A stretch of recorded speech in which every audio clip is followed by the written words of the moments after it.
Hello बच्चों, प्रश्न पढ़ते हैं। ओम का नियम का सत्यापन कीजिए। तो सर्वप्रथम हम यहाँ पे मुख्य अवधारणा का प्रयोग करेंगे और इस स्थिति में हमारे पास यहाँ पे जो मुख्य अवधारणा है वह है ओम का नियम, जिसमें हम यहाँ पे सामान्य ताप यानी अगर हम यहाँ पे जो तापमान है और दाब है उसको नियत रखते हैं तो सामान्य ताप तथा दाब पे हमारे पास यहाँ पे किसी भी तार के या किसी भी प्रतिरोध के सिरों पे जितना भी हम विभवांतर को यहाँ पे अप्लाई करते हैं वो विभवांतर के अनुक्रमानुपाती हमारे पास धारा का प्रभाव होता है। यानी हमारे पास किसी भी प्रतिरोध में धारा का जो मान होता है विभवांतर के अनुक्रमानुपाती होती है। जितना ज्यादा विभवांतर होगा उतनी ज्यादा हमें यहाँ पे धारा देखने को मिलेगी।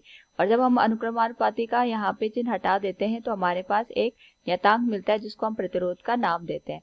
तो जो प्रतिरोध है बेसिकली ये हमारे पास यहाँ पे विभवांतर और धारा के अनुपात के बराबर होता है। इसका जो मान होता है ये केवल हमारे पास यहाँ पे जितने भी भौतिक हमारे पास यहाँ पे मानक होते हैं उन पे निर्भर करता है, लंबाई पे, अनुप्रस्थ काट के क्षेत्रफल पे। और दूसरा कि हम यहाँ पे जो भी हमने प्रतिरोध बनाया है वो किस पदार्थ का बनाया है। अब हम दिए गए प्रश्न का यहाँ पे अगर उत्तर करें तो इसमें लिखा है ओम के नियम का सत्यापन कीजिए। तो उसका सत्यापन करने के लिए हम यहाँ पे एक जो नेटवर्क है उसका यहाँ पे निर्माण करेंगे। सबसे पहले हम यहाँ पे एक बैटरी को जोड़ देते हैं और इस बैटरी के यहाँ पे श्रेणी क्रम में हम एक धारा नियंत्रक या रियोस्टेट का यहाँ पे निर्माण करते हैं। साथ में यहाँ पे अगर हम बात करें तो इस स्थिति में हम यहाँ पे तार लेकर के अमीटर को इससे जोड़ देते हैं। अमीटर सीरीज में या श्रेणी क्रम में हमेशा जुड़ा जाता है और यहाँ पे जो हमारे पास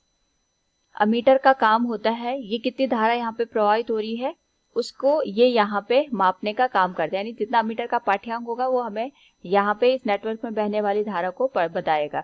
साथ में यहाँ पे हम एक और प्रतिरोध का प्रयोग करेंगे, इसको मैंने आर का नाम दे दिया। और इसके सिरों पे हम यहाँ पे वोल्ट मीटर का निर्माण करते हैं। जितना यहाँ विभवांतर होगा उसका जो पाठ्यांक होगा इस वोल्ट मीटर के द्वारा हम यहाँ पे नाप लेंगे।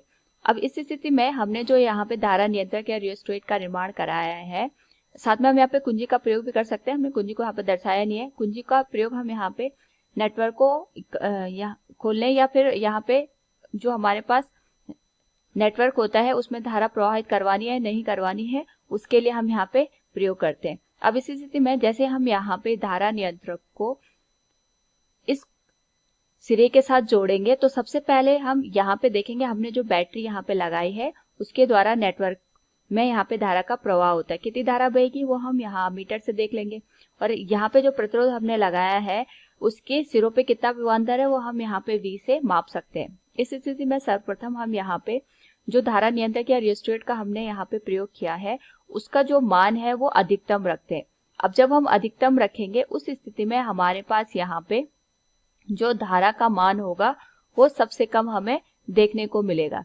अब यहाँ पे सबसे धीरे धीरे करके हम इस धारा नियंत्रक का जो मान है वो बढ़ाते हैं। हम इसको इस तरीके से यहाँ पे खिसकाते जाएंगे और जैसे जैसे हमारे पास यहाँ पे जो धारा नियंत्रक है अगर हम इसको यहाँ पे बढ़ाते जाएं उस स्थिति में हमारे पास यहाँ पे जो धारा का मान है वो बढ़ता जाएगा। और धारा का जो मान है वो हम अमीटर से यहाँ पे नोट कर सकते हैं। यानी हम जैसे जैसे यहाँ पे धारा नियंत्रक में इस तार को यहाँ पे शिफ्ट करते जाएंगे वैसे वैसे हमारे पास यहाँ पे अलग अलग हम धारा का मान यहाँ पे नोट कर लेंगे। और उस धारा के मान के संदर्भ में हमारे पास यहाँ पे जो वोल्ट मीटर का पाठ्यांक होगा उसको भी हम यहाँ पे नोट कर लेंगे। यानी हम यहाँ पे V और I की अलग अलग यहाँ पे रीडिंग ले लेंगे और V और I की जो भी हमारे पास यहाँ पे पाठ्यांक आएंगे, जो भी मान आएगा, उनका अनुपात लेके हम यहाँ पे पता कर सकते हैं कि हमारे पास यहाँ पे जो प्रतिरोध है उसका मान कितना है। साथ में हम इसका यहाँ पे ग्राफ भी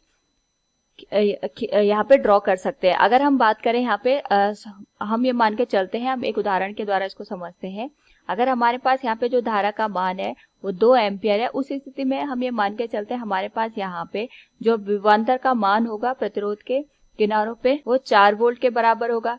अब अगली स्थिति में हमारे पास यहाँ पे जो धारा का मान है बढ़ करके 4 एम्पियर हो गया तो इसका जो यहाँ पे विभवांतर होगा 8 वोल्ट के बराबर होगा। इसी तरीके से 6 एम्पियर के लिए हमें ये 12 वोल्ट के बराबर देखने को मिलेगा। तो हम देख सकते हैं हर स्थिति में हमारे पास यहाँ पे जो अनुपात आ रहा है विभवांतर और धारा का, वो हमारे पास यहाँ पे एक नियतांक है, यानी हमने जो प्रतिरोध यहाँ पे प्रयोग कर रखा है वो 2 ओम का है। और साथ में हम देख सकते हैं जैसे जैसे हम विभवांतर बढ़ा रहे उसी के संदर्भ में और उसी के अनुक्रमानुपाती हमें धारा देखने को मिल रही है। तो यही हमारे पास यहाँ पे ओम का नियम है कि सामान्य ताप तथा दाब पे हमारे पास जो विभवांतर होता है उसी के अनुक्रमानुपाती हमारे पास धारा प्रवाहित होती है। धारा यहाँ पे विभवांतर के अनुक्रमानुपाती होती है, ये हमें ध्यान रखना है। यानी जो धारा का प्रवाह हो रहा है वो विभवांतर पे निर्भर करता है, ना कि विभवांतर धारा पे निर्भर करता है। और इनका जो अनुपात होता है वो नियतांक होता है, जिसको हम प्रतिरोध का नाम देते हैं। इस तरीके से हमने ओम के नियम का सत्यापन किया। उम्मीद आपको समझ में आया होगा। धन्यवाद।